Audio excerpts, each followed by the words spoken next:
ngir ngeen ni mën di jot suñu vidéo saa su nekk da ngeen abonné fi nga xamante ni mooy Bichri Airport TV bu leen pare ngeen activé cloche de notification bu ko defee dara doo leen rawati suñu vidéo bu ngeen jëf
Ya Malikal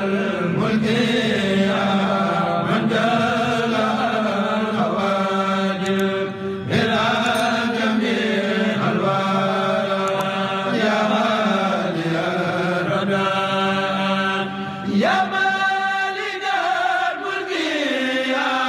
man